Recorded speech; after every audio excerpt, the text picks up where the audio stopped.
Start. Gracias. Listo, Freddy. Muy buenas tardes y bienvenidos todos a nuestra segunda sesión sobre oxígeno y cuidados críticos. Esta es una sesión y un programa patrocinado por múltiples sponsors que están encomendados en poder hacer una difusión del conocimiento para todos y hacerlo un poco más tranquilo y que la información pueda redundar en mejores cuidados para nuestros pacientes. Hoy estamos en nuestra sesión número 2 sobre el diagnóstico de hipoxemia y cómo utilizar adecuadamente la pulsoximetría. Tenemos con nosotros al doctor Rodrigo Rubio. Rodrigo, muy buenas tardes. Si quieres presentarte. Hola, buenas tardes a todos otra vez. Sí, soy Rodrigo Rubio, anestesiólogo en la Ciudad de México en el Centro Médico ABC. Doctor Sebastián Espino, buenas tardes. Hola, buenas tardes a todos. Soy Sebastián, anestesiólogo también en la Ciudad de México en el Centro Médico ABC. Doctora Marquela Guerra. Hola, buenas tardes a todos. Soy anestesióloga y médico intensivista y trabajo en la ciudad de Panamá, en el complejo hospitalario Arnulfo Arias, Madrid. Gracias, doctora. Y por último, presentarles al doctor Hans García. Hola a todos, yo soy anestesiólogo cardiovascular e intensivista, trabajo en el Hospital Militar en Bogotá, Colombia. Muy bien, entonces iniciados ya con la presentación, quiero hacerles algunos recordatorios sobre el objetivo del programa. Este programa está basado en el amor y el respeto. Si usted, por favor, no está de acuerdo con algo, responda amablemente en lugar de reaccionar. Es responsabilidad de todos mantener este espacio de manera segura. Vamos a utilizar la función del chat para facilitar el intercambio de preguntas y respuestas. En la parte inferior de sus pantallas van a tener el habilitador para que ustedes lo puedan utilizar. Envíe todas las preguntas que ustedes consideren a través del chat y sientan libres de presentarse si es necesario, enciendan su cámara y nos cuentan. Importante que pueda activar su cámara web de manera correcta para mostrar su rostro si está solo o para captar a todo el grupo. Cualquier problema tecnológico que ustedes tengan, por favor, nos lo comunican en el chat y comunicarles también que esta sesión se está grabando y pedimos su autorización para ser filmados. Muchísimas gracias. Estamos pendientes en este momento en una situación que continúa siendo de emergencia mundial. Trate de limitar el número de personas que participan desde un solo punto de reunión y practiquemos el distanciamiento físico. Los dejo en este momento con el doctor Rodrigo Rubio. Rodrigo, buenas tardes. Buenas tardes, Freddy. Voy a compartir mi pantalla. Y Freddy también, la liberación de responsabilidad, ¿no? Bueno, muy bien. Estos módulos se hicieron y tienen un objetivo principal, que es promover el intercambio de información. Acuérdense que todos estos módulos están disponibles para que ustedes los puedan revisar de manera personal en el momento en que ustedes quieran. Todas estas diapositivas y todo este material está hecho por personas que han estudiado el tema, pero no reemplaza en ningún momento la toma de decisiones de personal de salud calificado. Las personas que tengan este material deben entender que quienes lo han hecho no son responsables de los desenlaces que se puedan presentar. Importante también recordarles que nosotros como personales de salud somos realmente los responsables de adaptar esta información a nuestros sitios de trabajo de acuerdo a la disponibilidad de los recursos y los estándares de cuidado en nuestras propias instituciones. Adelante, Rodrigo. Gracias, Freddy. Bueno, recordarles a todos que toda esta información va a quedar arriba en el sitio de que está Stanes Global. Si entramos, ustedes se meten, van a generar un usuario, una contraseña, y si se van aquí a oxígeno y cuidados intensivos, el día de hoy vamos a ver la parte 2. Esta fue la de la sesión pasada. Y este video quedará arriba después por si lo quieren volver a ver o si lo quieren compartir con colegas, ¿no? Y para empezar la sesión el día de hoy, vamos a recordar el caso clínico de del mes pasado, perdón. Un hombre de 57 años que se presenta con escalofríos, debilidad y tos seca. Hoy vamos a hablar acerca del diagnóstico de hipoxemia con pulso oximetría. Los objetivos de cambio de práctica o aplicación a la práctica, porque pues, no sabemos si los aplican o no, de la sesión del día de hoy los podemos dividir uno en otra vez hacer un repaso del algoritmo de cómo manejar estos pacientes en base a las oximetrías que tenemos, a los valores y la escalada con los dispositivos para administración suplementaria de oxígeno. Vamos a hablar de estos dispositivos, vamos a hablar acerca de cómo llega ese oxígeno a esos pacientes, las diferentes fuentes de oxígeno y algo sobre el pulso oxímetro como tal, que puede hacer interferencia, cómo funciona la latencia, etc. De eso se va a tratar en general la sesión del día de hoy. Y bueno, pues los voy a actualizar en el caso clínico, ¿no? Entonces, de la parte 1 aprendimos esto, 57 años, se presenta con una historia de 4 días de escalofríos, debilidad y tos. Su esposa, acuérdense que era enfermera y dio positivo a SARS-CoV-2 hacía 3 días. Entonces, bueno, en casa empieza con estos síntomas, hace una oximetría, marcado 89%, por lo cual, pues lo lleva al departamento de emergencias con nosotros. En el hospital el paciente fue examinado para detectar factores de riesgo de COVID-19, fue aislado, hablamos acerca del uso del equipo de protección personal. Y bueno, pues el paciente sí admite que le falta el aire al moverse y al comer, no tiene fiebre y no tiene esa dificultad para respirar cuando está en reposo. Tampoco tiene pérdida del gusto del olfato. Afirma que sí ha estado menos activo y básicamente que ha estado tan cansado que se queda en cama, ¿no? Estos son sus signos vitales de llamar la atención.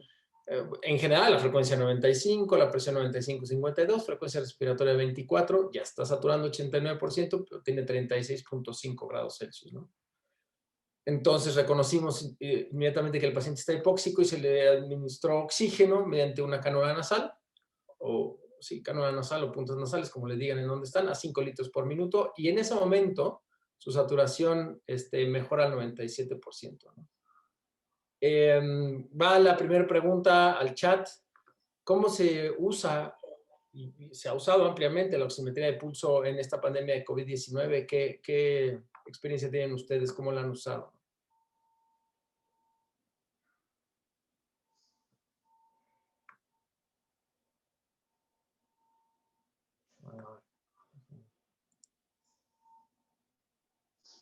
Recuerden que pueden escribir en el chat, es muy importante que participemos. El chat va a ser nuestra voz para poder entender las respuestas y de esta manera discutirlas.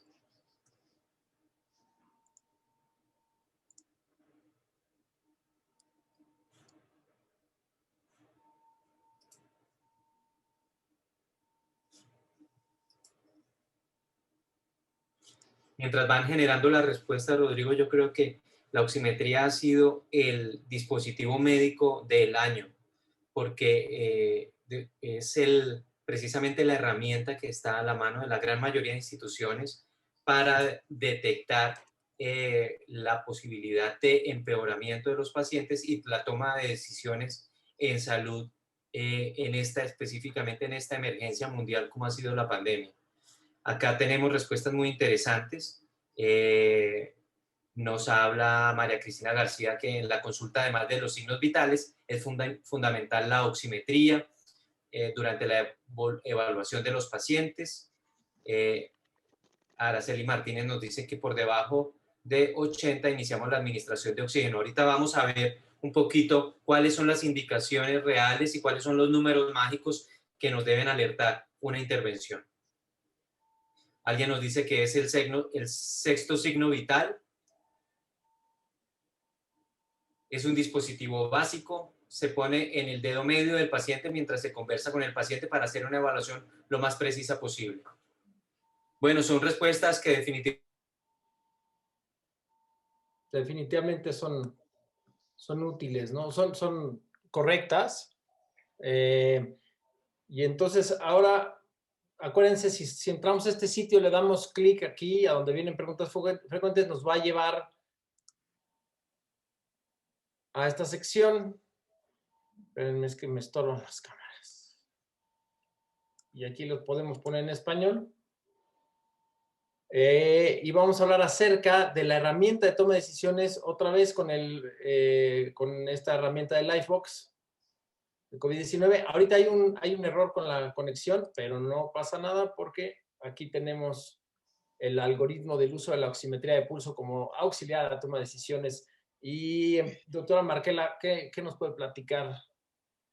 Hola a todos, sí, bueno, realmente el oxímetro de pulso, esto ha sido la herramienta más que todo el personal que atiende pacientes con COVID ha tenido a la mano y es bastante económica, por decirlo así, que es una parte importante también porque para evaluar los pacientes, haciéndole la historia clínica y puedes ir evaluando todos los otros signos vitales, ¿no?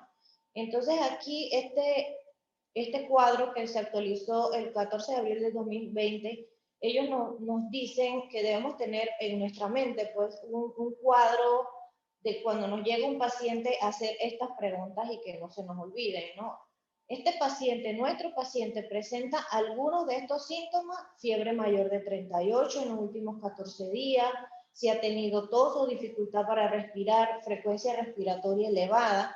Y es muy importante los rangos de las frecuencias respiratorias en adultos, niños pequeños, infantes y neonatos, porque podemos atender toda esta gama de pacientes en nuestros hospitales. Y los signos de emergencia son importantísimos, tenerlos claros. ¿Cuáles son los signos de emergencia? Obstrucción o ausencia de la respiración, dificultad respiratoria grave, cianosis central, shock, coma y convulsiones o convulsiones antes de coma. Si el paciente tiene esto, debemos revisar la saturación de oxígeno con el oxímetro de pulso y, como les estaba mencionando, al nosotros estar evaluando al paciente ya le hemos puesto nuestro oxímetro de pulso. Si tiene una saturación menos de 94 o signos de emergencia, inmediatamente colocarle el oxígeno a través del dispositivo que tenemos, puntas nasales. En las fosas nasales, iniciarlo a 5 litros por minuto si es un adulto y a 1 a 2 litros por minuto si es un niño, un infante, y ajustar la velocidad de flujo para que esta saturación suba de 90. Entonces, si no tenemos los signos de alarma, como vimos acá arriba, entonces debemos hacer una evaluación y manejo con protocolos locales de nuestro hospital o de la OMS, incluso pruebas y aislamientos para COVID, si esto corresponde. Si el paciente respira rápido, tiene dificultad para respirar, le falta el aire o hay señales de emergencia, hay que reevaluar la saturación de oxígeno con un oxímetro de pulso y hacer, como vimos, si tiene saturación menor de 94, colocarle el oxígeno suplementario.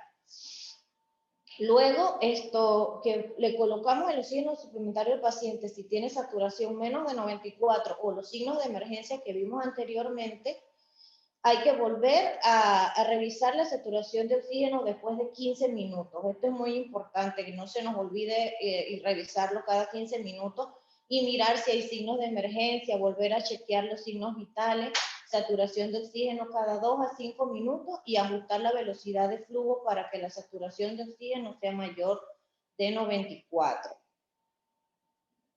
Entonces, luego, si continúa la saturación de oxígeno menos de 90 con las puntas nasales a 5 litros por minuto o no mejoran los signos de emergencia, debemos aumentar lo que es el oxígeno para maximizar el soporte de bajo flujo. Si está disponible, debemos entonces cambiar el dispositivo de las puntas a una mascarilla facial con reservorio en los adultos o un capuchón en los niños. Y nuevamente revisar la saturación luego de pasados 15 minutos. Si hay signos de emergencia, volver a revisar signos vitales, saturación de oxígeno cada 2 a 5 minutos y ajustar la velocidad de flujo para que este paciente sature mayor de 94. Si continuamos aquí a la derecha, si la saturación de oxígeno es mayor de 90 sin signos de emergencia, entonces continuamos el manejo de pacientes con protocolos locales o de la OMS y ya vamos a empezar a revisar los signos cada 4 a 6 horas porque ya le cambiamos el dispositivo para brindarle oxígeno a este paciente y el paciente respondió. Así que vamos a aumentar la revisión de los signos y la saturación cada 4 a 6 horas mientras esté bajo el oxígeno. Y siempre tener el oxígeno, la saturación entre 90 y 96, reduciendo la tasa de flujo de oxígeno cuanto sea posible cada vez que estamos evaluando el paciente. Para pacientes embarazadas, mantener la saturación entre 92 y 96.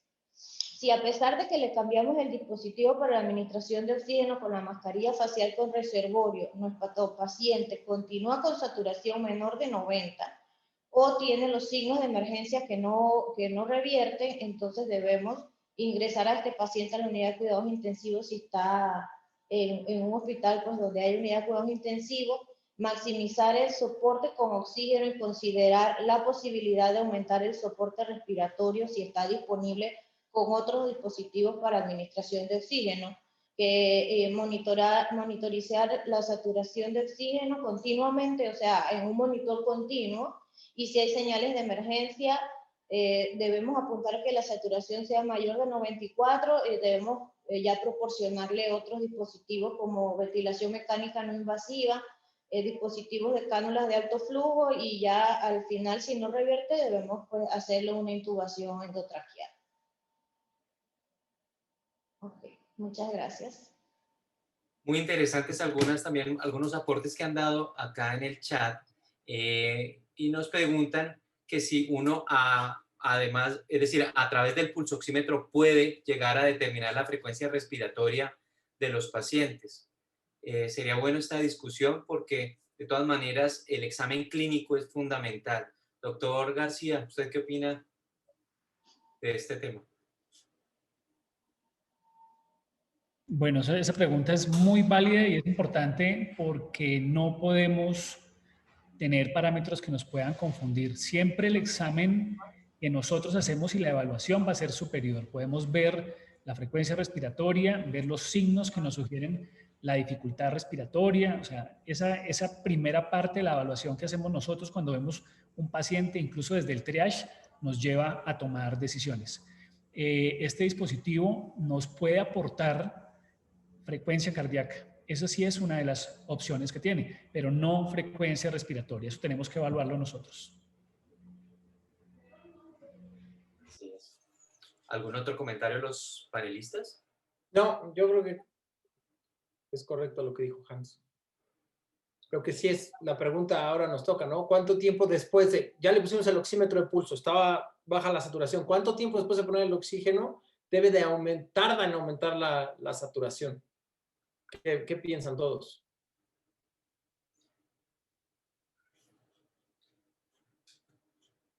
¿Cuánto tiempo después de comenzar con el oxígeno debe aumentar la saturación de oxígeno? Por favor, nos escriben en el chat. ¿Cuánto creen ustedes que es el tiempo prudente que usted debe esperar para considerar un incremento máximo del oxígeno? Dice José Carlos Izárraga Bernal que 15 minutos, 10 a 15, 2 minutos, 1 a 2 minutos, 5. Hay variabilidad en las respuestas.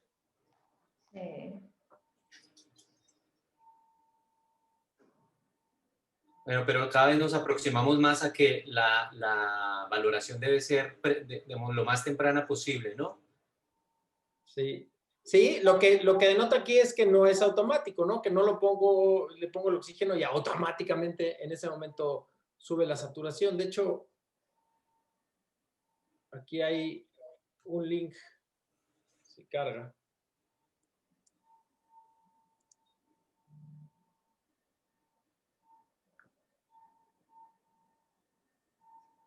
No está cargando.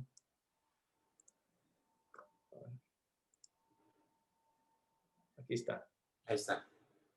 Esta liga a este artículo de Critical Care acerca de la pulsoximetría, ¿no? Que lo van a encontrar ustedes en la plataforma.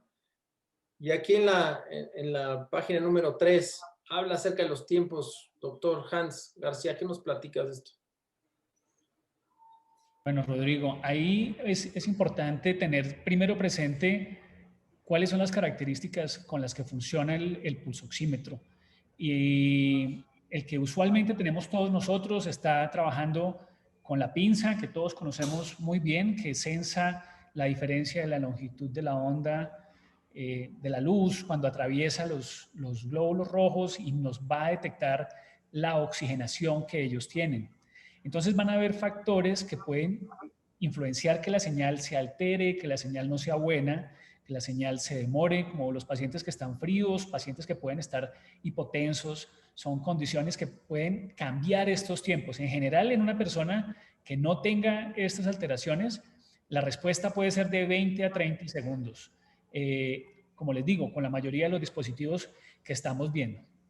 Y a veces nos debe interesar también, en el momento que estamos recuperando, que estamos ventilando esos pacientes, es que si vemos que no hay un cambio después de esos 20 o 30 segundos, probablemente el paciente no va a mejorar su capacidad o al contrario puede empeorar, puede haber un deterioro. Vemos que la caída de esa oxigenación puede demorarse más y desafortunadamente las cifras, a medida que la saturación va disminuyendo, porque había alguien que había escrito en el chat que el 80% era el punto del inicio, y espero que se haya aclarado con lo que nos explicó la doctora Marquela. A veces cuando tenemos niveles por debajo de 85%, se hace menos confiable los cambios y los niveles que podemos llegar a detectar cuando los comparamos con lo que tenemos con la oximetría. Entonces, la medición o lo que esperamos de respuesta en deterioro o que se mejoren cuando estamos dándole ventilación a nuestros pacientes debe ser claro, en especial cuando los ventilamos y no mejora. Si llevamos 30 segundos, llegamos a 1 minuto y esa saturación no logramos incrementarla, tenemos que cambiar y tomar una decisión rápida con relación a lo que le estamos ofreciendo a nuestro paciente o pensar que puedan haber condiciones que afectan la medición.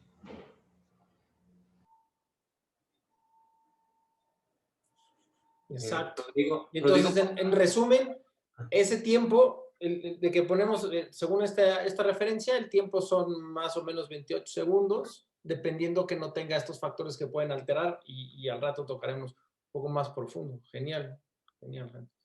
Déjenme regresar a ver aquí.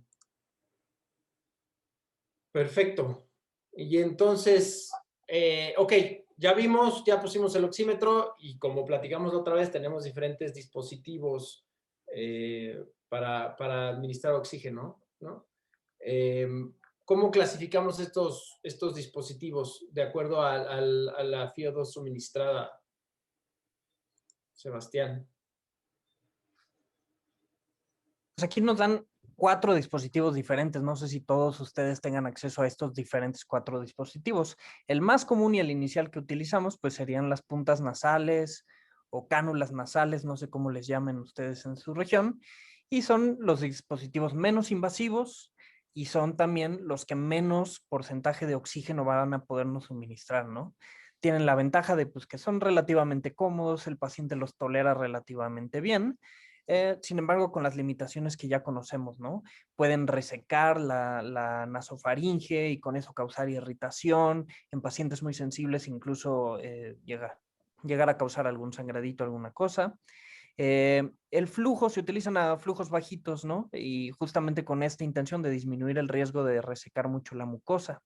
Y lo máximo de oxígeno que van a poder suministrar es alrededor del 40%, ¿no? Y esto a 5 litros, que ya 5 litros es pues algo bastante exagerado para unas puntas nasales. Yo creo que si ya estás trabajando con 5 litros, es momento de considerar en cambiarte de dispositivo. Es muy importante tener en consideración que cualquiera de estos dispositivos que nosotros utilicemos, al final del día, si el paciente tiene un volumen minuto respiratorio muy alto, lo que quiere decir que están respirando mucho volumen y haciéndolo muy rápido, cualquiera de estos valores que conocemos comúnmente de fracción inspirada de oxígeno que dan los dispositivos van a alterarse, ¿no? En el caso de los niños, pues los porcentajes pudieran ser un poquito menor justo por esto que les comentaba. Tienen un volumen minuto menor y por lo tanto pueden recibir más porcentaje de oxígeno en cada inspiración. Luego tenemos la mascarilla facial simple, que esta pues lo único que hace es contener un poquito el oxígeno en esta tiendita, mascarilla, como le quieran llamar. La podemos usar de 6 a 10 litros, pero si se fijan también está limitada, ¿no? Hasta 60%, 50% de oxígeno nos va a poder administrar. Y de la misma forma, como tiene un par de hoyos que permiten que entre el aire exterior, pues el paciente al final del día, si está con una respiración muy rápida, muy profunda, pues va a disminuir el porcentaje de oxígeno que recibe. Luego está la mascarilla que hay lugares donde se le conoce como de no reinhalación o de reinhalación parcial. Y la de no reinhalación depende de estas valvulitas que podemos ver ahí en el dibujo. Esas valvulitas, cuando la tiene en ambos lados, lo que hacen es que se cierran con la presión negativa a la inspiración y permiten que el paciente únicamente inspire el oxígeno que nosotros le estamos proporcionando. A la expiración, pues estas valvulitas se abren y permite que el paciente exhale todo y entonces no está reinhalando CO2, ¿no? Está únicamente inhalando el oxígeno que le estamos suministrando. La misma historia, si el paciente tiene un volumen minuto alto, estos dispositivos pueden llegar a ser sofocantes, ¿no? Por el hecho de que únicamente recibe el flujo que le estamos programando, pero con las válvulas no va a poder obtener el paciente más flujo de este, ¿no? Entonces hay que tenerlo en consideración con pacientes muy disneicos, con mucha sed de aire. La ventaja, pues, es que puede llevar hasta 95% de oxígeno, ¿no? Cuando lo usamos a 15 litros. Y luego, por otro lado, están las mascarillas Venturi, que estas, dependiendo de la región donde trabajen, pudieran ser más o menos comunes. Aquí, por ejemplo, en México no son tan comunes. Tienen la ventaja de que hay diferentes presentaciones, ahí si se fijan son diferentes colorcitos. Cada colorcito nosotros lo podemos ajustar para que con un flujo demos una fracción inspirada de oxígeno preestablecida, ¿no? Y sin embargo, las mascarillas Venturi también están limitadas hasta un 60% de oxígeno. Estas mascarillas Venturi, estos dispositivos, los de colorcitos, son adaptadores que se pueden colocar, por ejemplo, en un casco cefálico para pacientes chiquitos, ¿no? Para los niños, los bebecitos. Aquí el tema, o lo interesante es que, bueno, es muy fácil hablar, ¿no? Y decir, sí, 4 o 15 litros por minuto, pero si tienes 5, 10 pacientes consumiendo 15 litros por minuto, pues tienes que hacer también una estimación de qué equipo va a ser el que vas a utilizar para optimizar el hospital, porque no puedes dejar al hospital sin oxígeno y todos los problemas que hemos estado viviendo, ¿no? Más adelante vamos a hablar acerca de estos, pues de cómo llega el oxígeno a los hospitales. Este tema es muy importante, Rodrigo, porque efectivamente el oxígeno como medicamento hay que saberlo dosificar y hay que saber entender que este medio debe ser escalonado y debe ir de menos a más. Debe ir de menos a más entendiendo que el hecho de que un paciente esté consumiendo 15 litros por minuto cuando puede recibir, por ejemplo, una oxigenación por una cánula nasal, pues en una hora pues son cantidades abrumadoras y si esto lo hacemos con todos nuestros pacientes, pues la pérdida del desperdicio de oxígeno es fatal, fatal para la institución, fatal para los demás pacientes que pueden estar necesitando esto. Yo creo que la limitación más importante, mejor dicho, este punto y esta tabla, yo les digo a los estudiantes que la revisen con calma y que se la aprendan, porque este es el punto clave donde ustedes toman la decisión y empiezan a usar bien los dispositivos. Si usted usa mal una cánula, si la usa por encima del flujo que le permite, no está haciendo nada, está lesionando al paciente incluso, ¿cierto? O si utiliza una máscara de no reinhalación a unos flujos inadecuadamente bajos, pues va a terminar generando aún más hipoxemia en el paciente. Entonces, esto es importante. Comentaban también en el chat que si esto no mejoraba, evidentemente, pues tocaba ir a la intubación, pero creo que es importante entender que antes de llegar a la intubación en un paciente, por ejemplo, en estos que hemos entendido los pacientes con COVID, el tema de la intubación debe haber agotado, debe ser una decisión que nos lleve el agotamiento de las otras estrategias no invasivas para la administración de oxígeno. Porque si de una vez llegamos al punto de la intubación, creo que terminaríamos rápidamente en ocupación de ventiladores mal indicados para casos que de pronto pudieran ser llevados a una terapia con oxígeno mucho menos invasivo.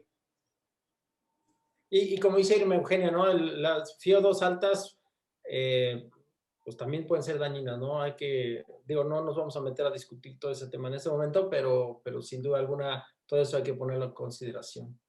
Freddy, ¿qué sigue, no? De las preguntas. Bueno, muy bien. Voy a hacer una pregunta para el público y consiste en ¿qué consideran o en qué momento ustedes considerarían intensificar el apoyo de la terapia de oxígeno? Vamos a escribir en el chat cuáles son los signos o características o escenarios en donde ustedes considerarían pues cambiar incluso a un escalonamiento mayor o un dispositivo que nos permita una fracción inspirada mayor de oxígeno. Entonces vamos a dar un minuto para las respuestas.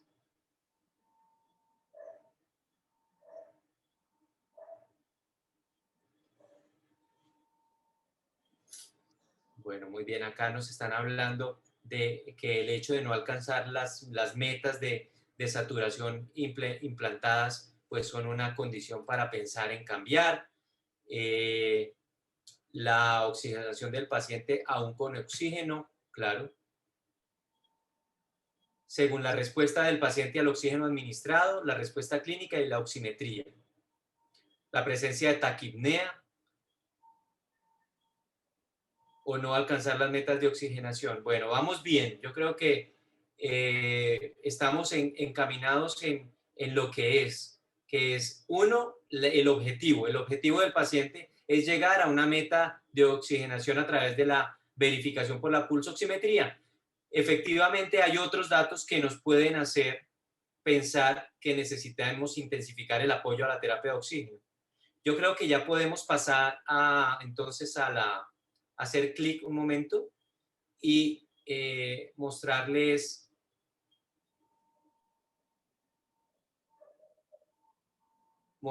este es el artículo que ya había visto Hans y que nos muestra efectivamente cómo a través de la oximetría yo puedo llegar a determinar también otras características, incluso hemodinámicas del paciente. La presencia de pulso filiforme, por ejemplo, puede alterar la forma en cómo la onda se nos presenta, ¿cierto? Podemos encontrar algunas indicaciones en donde nosotros podemos estar incrementando la terapia de oxígeno, por ejemplo, en las situaciones en donde el paciente tenga algunos signos clínicos, además de la hipoxemia, que nos estén indicando, por ejemplo, la presencia de fiebre, la presencia de dificultad respiratoria, ¿cierto? La presencia de signos clínicos de esfuerzo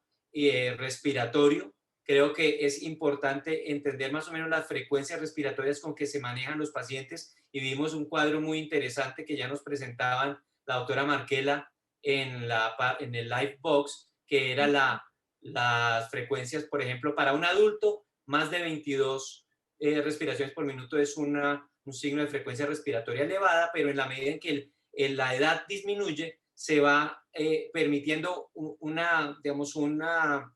tope mayor a la frecuencia respiratoria. Por ejemplo, para niños entre 5 a 15 años, 30, niños de 1 a 5 años, 40, los niños hasta el año de 50 y los neonatos 60. Este punto es muy importante. Otro signo que nos puede estar hablando de pronto estar pensando en una mayor suplencia de oxígeno o un mejor soporte ventilatorio, nos habla del estado clínico del paciente. Ese niño con alteración de su estado de ánimo, ese niño aletargado, por ejemplo, ese paciente que se encuentra hipokinético o también con alteraciones del sensorio, agitado. La agitación también puede ser un signo de hipoxemia que nos debe hacer pensar. En el tema de las embarazadas, estos niveles de oximetría pueden ser un tanto mayores. Recordemos que las pacientes embarazadas pueden tener una carga mayor de consumo de oxígeno y de pronto los límites que busquemos sean mayores, deben estar por encima del 94%, a diferencia de un adulto normal que puede estar más o menos entre 90 y 92%. Esos signos clínicos nos hablan de qué tanto el paciente puede llegar a mejorar y que creo que son el punto fundamental. ¿Cuándo volver a revisar si mi terapia de oxígeno está funcionando? Más o menos entre 2 y 5 minutos yo debo volver a revisar la oxigenación de mi paciente y si evidentemente yo observo, como lo dijo la doctora Marquela, un incremento en el oxígeno, si ya es mayor de 96, pues disminuiré la suplencia de oxígeno, pero digamos la franja de confort sería entre 90 y 96. Ese sería como un buen punto de referencia, estar entre 90, 92 y 96 para decir que esta terapia instaurada está adecuadamente digamos, indicada en mi paciente. Otro tema que creo que es importante, que de pronto, no sé si Rodrigo, te metas un momentico otra vez en los recursos de Livebox, es que hay unos videos, cuando ustedes se meten, hacia abajo, Rodrigo, en la parte de la pregunta. Eso. Cuando ustedes se meten a este recurso, ustedes van a ver el video. Es un video muy sencillo que les va a mostrar las indicaciones del pulsoxímetro, dónde ponerlo. Generalmente se ponen en los dedos de las manos, usualmente en el dedo medio o en el dedo índice. Él tiene un indicador para ponerlo adecuadamente y tiene una pantalla que nos va a mostrar las ondas, nos va a mostrar la frecuencia de pulso, nos va a mostrar la saturación, pero adicionalmente un dato gráfico que es muy interesante, que es la forma de la onda. Y estos dispositivos realmente se han vuelto muy populares y nos llevan a precisamente la toma de decisiones. Es bien importante. Yo creo que vamos adelantando un poquito el video, Rodrigo, más o menos por ahí. Hablando de cuáles son esas condiciones, recuerden, la presencia de fiebre o la presencia de estrés respiratorio, hablando de ese paciente que tenga, por ejemplo, aleteo nasal, que tenga sibilancias, que se le escuche ruido al respirar, signos de dificultad respiratoria, las retracciones intercostales como indicadores de que el trabajo respiratorio se está incrementando en este paciente. Aún con estados de mejoría de la oximetría, estos pacientes deben ser chequeados permanentemente, al menos entre 2 y 5 minutos durante los primeros 30 minutos, para garantizar que definitivamente la terapia pues está bien instaurada y decir que nuestro paciente está respondiendo definitivamente a la intervención que le estamos haciendo. Otro tema que es importante es que si tenemos un consultorio y estamos utilizando estos dispositivos, es importante entre paciente y paciente hacer un uso correcto de la limpieza. La limpieza de estos dispositivos se hace con una solución jabonosa de baja cantidad o con también un trapo untado de alcohol en donde se limpian las partes de manera suave. No es necesario tampoco exponerlo a muchos líquidos. Creo que es usual ya hacer este movimiento de la limpieza con alcohol, que es una solución muy sencilla, muy universal y que la podemos utilizar fácil. Es importante también, además de utilizar el lavado o la limpieza del oxímetro, limpiarnos y lavarnos las manos entre paciente y paciente. Creo que con esto ya más o menos he resumido el uso adecuado del oxímetro. Recordar que en los niños, que para valorar el tema de la oximetría, un sitio adecuado puede ser el pie del lactante, y hacer, por ejemplo, que reciba tetero o que esté entretenido para que el niño pueda pues aumentar la colaboración para la lectura del oxímetro. Yo quiero agregar un tema con esto que había platicado Markela y ahora Freddy, y es que lo tenemos que saber, pero no nos lo tenemos que aprender de memoria. Lo ideal es, podemos imprimirlo y tenerlo en nuestro sitio de trabajo y simple y sencillamente ir siguiendo el algoritmo, ¿no? No, o sea, es muy útil conocerlo y ahorita aprendérnoslo y todo, pero no tengan esa sobrecarga de conocimientos. Imprímanlo, ténganlo ahí a la mano y úsenlo correctamente conforme lleguen los pacientes con ustedes. No solamente COVID, como dijimos la otra vez, cualquier paciente que llegue a la clínica y lo valoren y le pongan el oxímetro y lo vean desaturado, bueno, pues sigan lo que dice ahí. Voy a regresar al caso. Entonces, seguimos tomando el historial y hacemos el examen físico y descubrimos lo siguiente. Bueno, pues otra vez recordar que la historia médica previa pues tenía antecedente de polio, diabetes mellitus tipo 2 y VIH. Historia quirúrgica previa, reparación de hernia inguinal en 1988, toma diferentes medicamentos, los antecedentes familiares, bueno, pues antecedentes de hipertensión, de diabetes, de temas pulmonares como el enfisema. Trabaja en construcción, 2 bebidas alcohólicas 3 veces por semana, no fuma, no usa drogas ilícitas y en revisión de sistemas, pues tiene caída del lado facial izquierdo por polio infantil y pues de todo lo demás negativo, salvo el historial de la enfermedad actual, ¿no? El estudiante de enfermería pregunta, ¿a qué conecto el oxígeno? ¿De dónde viene el oxígeno?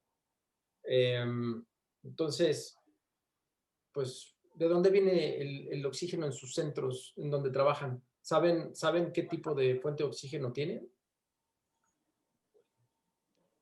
Esa es una muy buena pregunta. Creo que es importante conocer qué tenemos. ¿Cuáles son los diferentes tipos de suministro de oxígeno? Ok, ¿y esas tomas de pared qué? Luego, ¿de dónde viene o cómo está?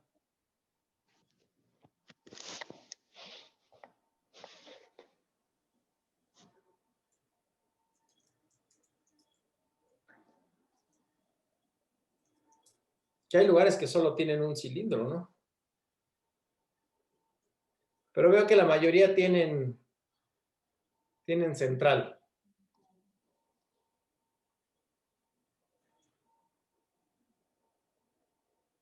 Cilindros de traslado.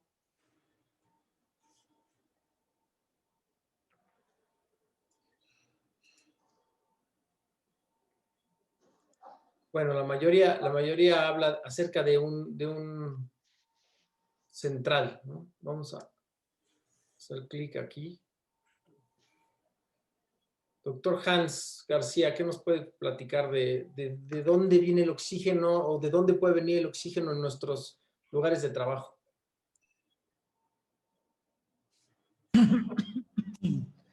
Bueno, como dicen, pues muchos de ellos lo vemos en las paredes, ¿no? Que se conecta a las paredes y desde ahí lo recibimos, pero ¿cuál es la fuente real de esas opciones de producción del oxígeno? Recuerden que necesitamos concentraciones variables, entonces no solo va a ser oxígeno. A esos pacientes que necesitan fracciones no tan altas requieren una mezcla del aire medicalizado más el oxígeno, y en aquellos que requieren oxígeno al 100%, pues se va a dar precisamente solo el flujo que viene de 2 opciones, digámoslo, en nuestras instituciones. Tienen que haber o se han desarrollado, ahí las estamos viendo, son las 2 opciones que vemos al lado derecho, que es las centrales que se basan en la producción del oxígeno o de una fuente líquida de oxígeno, que es la que estamos viendo en la parte superior a la derecha. Esta tiene la capacidad de producir unas fracciones inspiradas sobre 90%.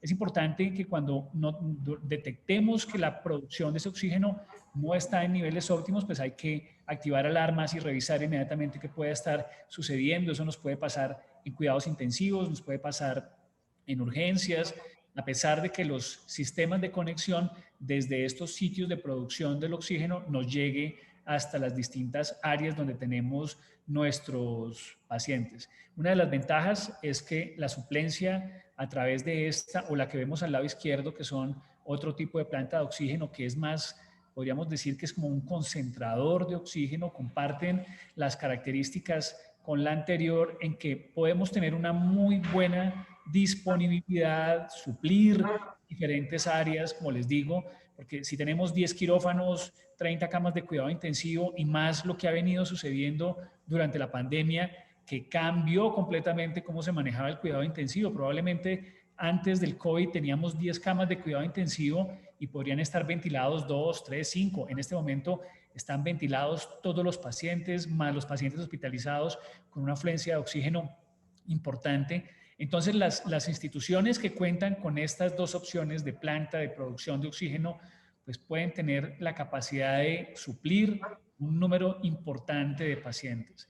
En el caso de que el número sobrepase o las capacidades del aporte del oxígeno se disminuyan, vemos las siguientes dos opciones, que es el concentrador y las pipetas o los tanques de oxígeno que usualmente conocemos. ¿Cuál es el problema de, miremos primero, perdón, el concentrador, el que está, puede señalar, por favor, ese concentrador toma aire del medio ambiente, lo concentra y nos va a generar también fracciones inspiradas por arriba de 90. Acá también hay que estar muy atentos a cuando ese número está por debajo de 85, hay que revisar porque esto puede ser insuficiente. Hay algunos sitios donde pueden derivar a través de este y tener dos sistemas, y porque puede dar flujos de 6 a 12 litros aproximadamente estos concentradores, y podríamos llegar a beneficiar incluso no solo un paciente durante esta suplencia.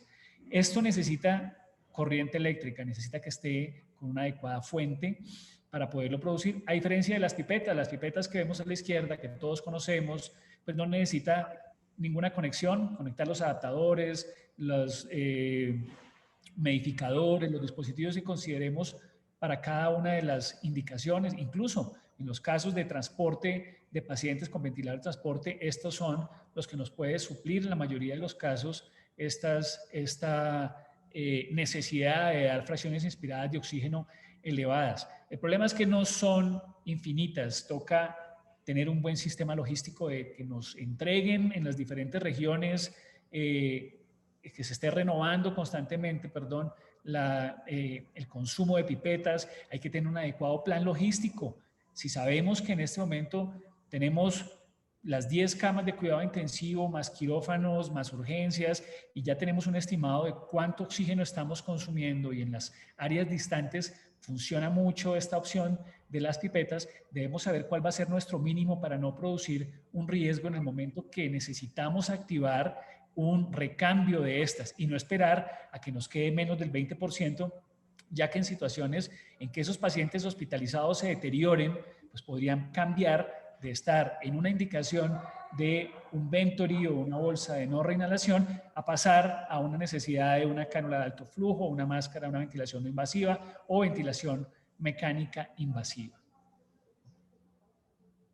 Sí, es todo un tema y es un riesgo, y sí hay que calcular dependiendo del tipo, hay que conocer, dependiendo de dónde trabajemos, cómo llega ese oxígeno a nuestros pacientes, y a partir de ahí, pues si es en tanques, pipetas o como se conozca, pues saberlo calcular, ¿no? Es súper importante y suena ridículo, pero creo que muchos de nosotros ya hemos vivido estar en algún lugar y ver que el oxígeno empieza a bajar y decir, ¿y ahora? O sea, no es nada divertido estar en esa situación. No. Freddy. Bueno, muy bien. Voy a hacer una pregunta para los asistentes. Acá tienen unas imágenes, ¿cierto? Tienen los concentradores, tienen los cilindros, también tienen los cilindros de oxígeno líquido, ¿cierto? Los tanques de oxígeno líquido o la toma de suministro. ¿Cuál de estos poseen ustedes en sus hospitales? Vamos a dar un minuto para conocer las respuestas, a ver qué tenemos en este momento en Latinoamérica disponibles. Por ejemplo, podría adelantarme y decir, son muy raras las instituciones que tienen ya tanques de oxígeno líquido, ¿no? Lamentablemente, que es una muy buena fuente, pero se necesita una infraestructura un poquito grande, ¿no?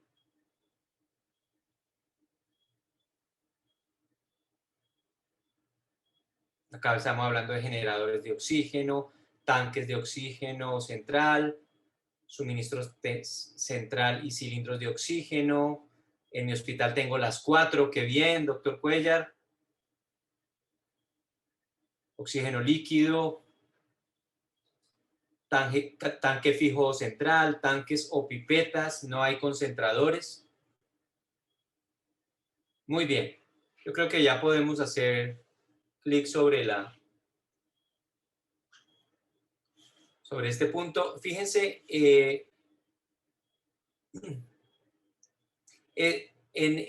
cuando ustedes cliquean en este punto, ustedes van a ver esta herramienta que les va a expandir un poquito el conocimiento sobre cuáles son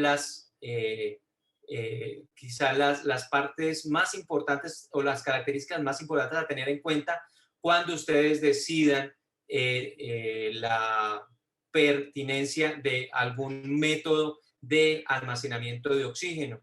En este punto creo que es fundamental, por ejemplo, esa guía, que la puedes abrir un momentico, Rodrigo, en donde nos muestra, si la descargas un momentico, ver acá esta guía que es muy interesante, está muy, muy bien lograda, que nos habla sobre cómo la guía necesita de 3 actuantes principales: quienes tomamos las decisiones, quienes implementan todos los equipos y la tecnología, y también quienes están, digamos, en ese rol de facilitadores del tema de infraestructura. Entonces, estas personas deben estar en constante conversación. Creo que es importante que quienes administramos oxígeno conozcamos quién es el equipo que nos puede dar respuesta a algún problema que tengamos. Hay que conocer el personal técnico que nos pueda dar solución a este tipo de problemas que podemos tener en nuestros equipos, ¿cierto? Hay que recordar que digamos, el fenómeno de administración de oxígeno necesita una valoración de los equipos que se tiene, una cuantificación y una trazabilidad de las reservas de oxígeno que haya, no esperar, como dijo el doctor García, a que hayan unas reservas muy pobres. Hay que hay que ejercer como el plan de procura o de consecución del oxígeno, y cuáles son los posibles distribuidores. Usualmente las instituciones de oxígeno tienen las instituciones hospitalarias deben tener 2 o 3 distribuidores, para que en el momento en que haya una alerta, y un solo distribuidor podría ser insuficiente en este tema. Creo que es fundamental. Por ejemplo, este manual, Rodrigo, no sé si lo has visto, que dice el oxígeno es esencial, que es un muy bonito cartel, y que precisamente lo pueden pegar en sus instituciones, y que nos habla de cómo hacer un uso adecuado del oxígeno. Son cartillas muy pequeñas que están a la mano y disponibilidad de todas las personas. Ya para terminar en este punto, creo que, como lo dije, es importante entender que el hospital y los recursos que tiene deben tener asegurado un plan B en el momento de que ocurra una emergencia en la falla de los dispositivos. No sé si hay algún comentario de la doctora Marquela o del doctor Sebastián acerca de este tema. Sebastián. Hola, sí. Sí, alguien preguntaba en el chat sobre la equivalencia de oxígeno líquido y oxígeno gaseoso. Creo que es como de 800 litros, o sea, si tú tienes que muchos de los hospitales pues tienen sus tanques centrales con oxígeno líquido, cada litro de oxígeno líquido equivale a aproximadamente 800 litros de gas, ¿no? Así es. Doctora Marquela. Por otra parte, sí es importante lo que usted comentaba, doctor Freddy, de que debemos conocer cuáles son los dispositivos de entrega de oxígeno y muchas veces toda la parte como, por lo menos las pipetas, como unirlo, pues a que tenga la fuente de oxígeno, porque en el momento que necesitamos el oxígeno y nadie sabe cómo abrir o cerrar eso, se forma un caos. En nuestras unidades de anestesia, intensivos, cuartos de urgencia, debemos conocer, así como conocemos el carro de reanimación cardiopulmonar, conocer qué nos ayuda a nosotros para proveerle oxígeno al paciente. Así es. No sé si el doctor Hans tenga algún otro comentario o el doctor Rubio. No, ninguno. Bueno, muy bien. Acá se establecen entonces unos puntos de acción que nos deben quedar para llevar a casa. Recuerde siempre verificar, tomémonos el tiempo para ir a nuestro lugar de trabajo en donde nos desenvolvemos en nuestra clínica y comprender cómo son estas opciones de suministro de oxígeno, cómo están conectadas, qué mantenimiento han recibido recientemente, si hay cuál es la agenda de mantenimiento y de suministros, hacer un conteo de lo que sean cilindros de oxígeno, concentradores de oxígeno, hacer un plan en su institución de revisión de lo que son conectores, tubería y los demás sistemas de suministro, entender cuál es el equipo de personas que nos van a servir de primera mano para arreglar este tipo de contingencias. Saber cuál es la persona que ordena, mantiene y esteriliza los equipos, porque este punto también es importante, aún más en estos momentos en donde todos los equipos médicos a veces se tienen que reutilizar y pues tenemos el riesgo de contagio. Descarguemos en lo posible este material que viene en la herramienta de triaje de Lifebox y poderlo tener a mano como un mecanismo de ayuda rápido.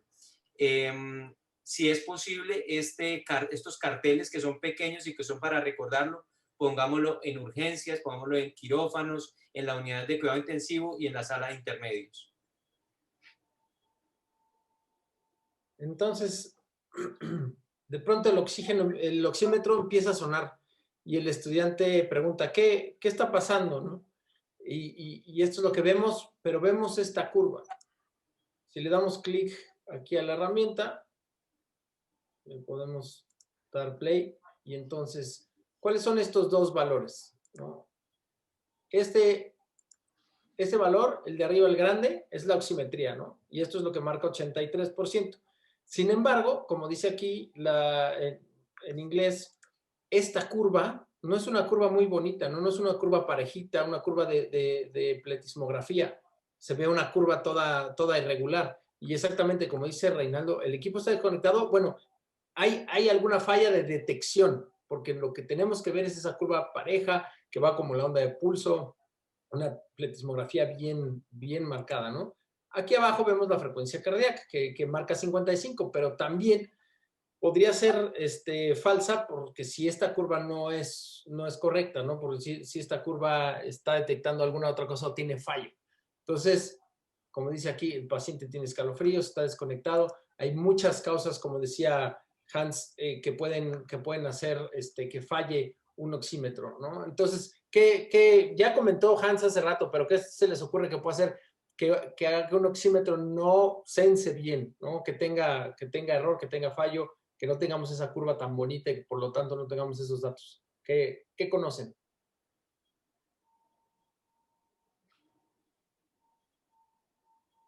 Shivering. Sí, temblor, está frío. Paciente frío. Paciente desconectado, importante. Desconectado. La ubicación del sensor, ¿no? Si no está bien, podría estar sensando quién sabe qué. Paciente shock, paciente hipotenso, sí puede, ¿no? El pulso filiforme que iría también un poco de la mano del paciente chocado. Movimiento. Sin duda alguna, el movimiento, si el paciente está moviendo, eso puede marcar error. la luz fuerte. Algunos oxímetros con las uñas con acrílicos, todo depende del tipo de oxímetro, ¿no? La luz y el común denominador es frío. Hans, ¿qué factores pueden hacer que se afecte como pues el sensar, el oxímetro, ¿no? Bueno, con las que tenemos usualmente, que es la pinza como la que estamos viendo ahí, el color de la piel, la pintura en las uñas, esas son dos condiciones que usualmente no podemos no pensar. Lo que ha mencionado del frío es clave, sin embargo, hay compañías que han venido desarrollando ajustes al software e incluso ajustes a cómo censarlo. De hecho, ya tenemos disponibles algunos dispositivos para que censan a través de una herramienta alterna que no es atravesar los tejidos, atravesar los vasos. Y, por ejemplo, está el Forehead, que permite hacer una evaluación de un área en la cual los cambios como la temperatura no produce tantos cambios a nivel de la vasculatura y estos vasos a nivel de la región frontal son más fácilmente evaluados. ¿Qué otros limitantes tiene este dispositivo? Lo hemos mencionado. Cuando la saturación empieza a disminuir, pueden haber condiciones mezcladas que puedan estar en ocasiones y no las van a detectar, como la presencia de metamoglobinemia, la carboximoglobina, que son factores que no, vienen siendo transportados también por la hemoglobina, pero que nosotros con el equipo vamos a ver números y no vamos a entender el comportamiento clínico. Por eso es importante lo que dijo Freddy al inicio, que la constante evaluación y el aspecto que nos genera el paciente, el estado de conciencia de él, va a ser superior al número que podamos ver en ocasiones en los equipos.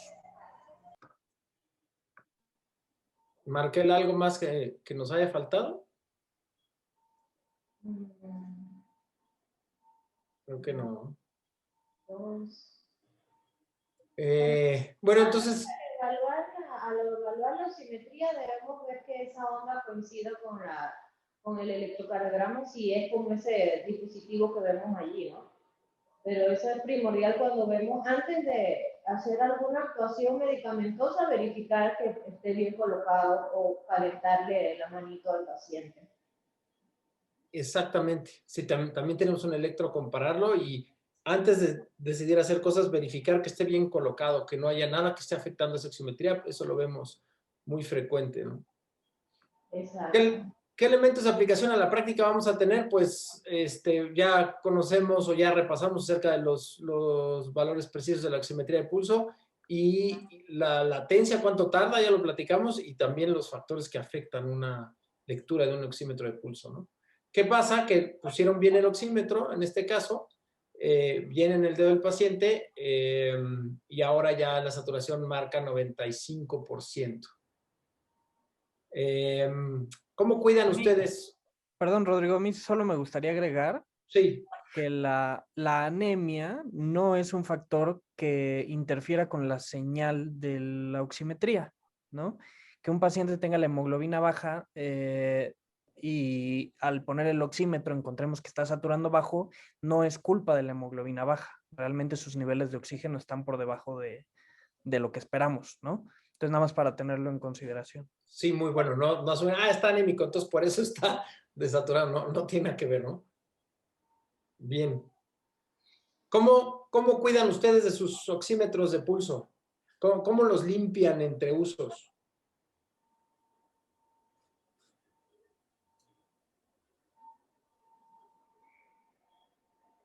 No se vale decir yo no los limpia alguien más, porque tenemos que saber cómo los limpia.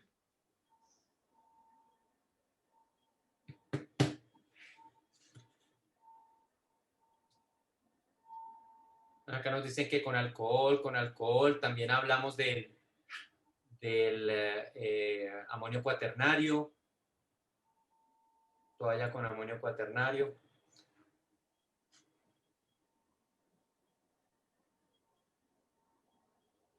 No tirarlos al piso, eso está muy bien. No, ni al oxímetro ni al paciente, a ninguno de los dos.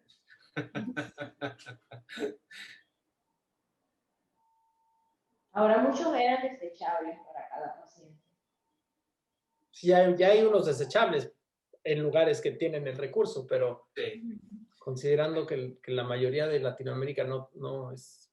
No, ya es ¿Esa es mucha la gracia realidad? tener uno. Bien. Bueno, hoy tuvimos una muy buena audiencia, tuvieron en este momento 91 participantes. Creo que el tema es muy interesante, Rodrigo. Pues aquí tenemos este link en donde viene este video también a Livebox, en donde vienen diferentes recomendaciones, como ellos ponen aquí, con alcohol al 70%, ¿no?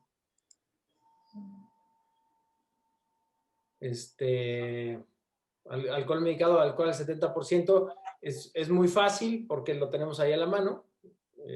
Alguien comentaba que podía dañarse un poquito la sonda, pues sí. Pues aquí todo depende de cada oxímetro, de cada situación, pero sin duda alguna algo que tenemos muy a la mano es exacto. Irma es lo que mencionaba, ¿no? Que el alcohol puede resecar la membrana del infrarrojo.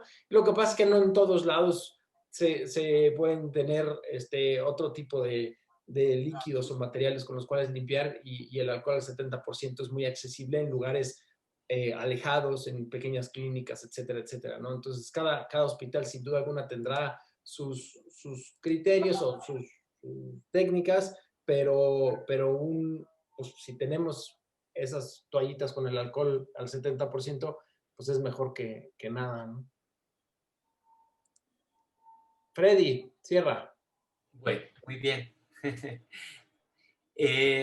Ya vamos a ir como dando en el punto de lo que queremos que ustedes se puedan llevar nuevamente para sus casas. Recuerden que en este momento de emergencia sanitaria en COVID-19, el oxímetro se vuelve una herramienta fundamental junto con la evaluación clínica para la toma de decisiones.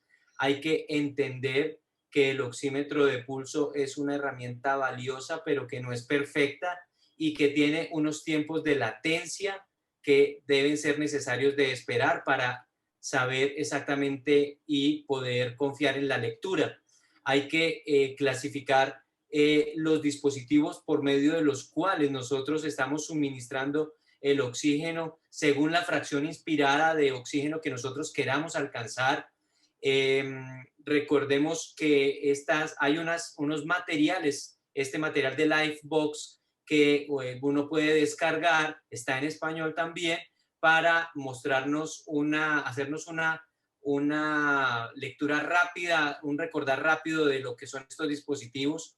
Evaluemos siempre cómo se comportan los pacientes a través de la oximetría y de la clínica del paciente según la intervención que nosotros hemos decidido darle, si es una cánula, si es un concentrador, si es una máscara de no reinhalación, porque de esto va a depender finalmente el desenlace del paciente. Horas en una situación de hipoxemia no adecuadamente controlada puede ser la diferencia entre tener un paciente al final con muy malos desenlaces. Recuerde todas las condiciones que interfieren con las lecturas de la oximetría de pulso, y que es un dispositivo que, como pueden llegar a usar varios pacientes, debe estar limpio y debe estar esterilizado antes de utilizarlo entre paciente y paciente.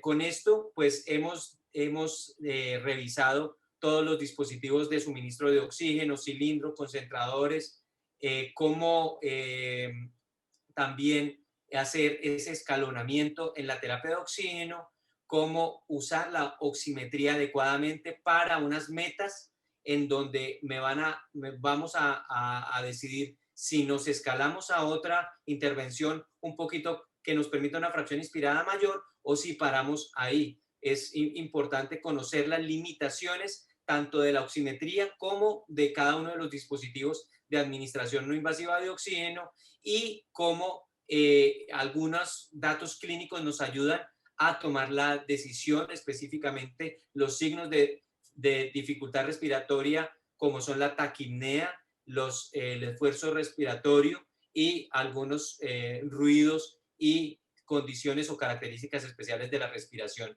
que nos hablan de que nuestro paciente definitivamente tiene unos requerimientos de cuidado crítico importantes. Me han hecho, la pregunta la han hecho en el chat de WhatsApp que hay acerca de si se va a dar constancia, si se cursó el 75% del curso, o sea, al término del año, si atendieron el 75% de las sesiones, sí se les va a dar una constancia a todos los participantes. Creo que quería solucionar esa duda. La idea es que disfrutemos esta horita que creo que es valiosa para repasar cosas que ya utilizamos y que pensábamos dar por vistas y que mire que tienen muchos detalles, ¿no? Para usar adecuadamente y sacar el máximo provecho. Sí, muy importante, quería ya por último decir lo de antes de hacer intervención con nuestro paciente, siempre evaluar que esté bien colocado el dispositivo, es fundamental. Así es. Sí, muy buen punto. Bueno, Rodrigo, haz el cierre. Creo que Graciela va a hacer el cierre.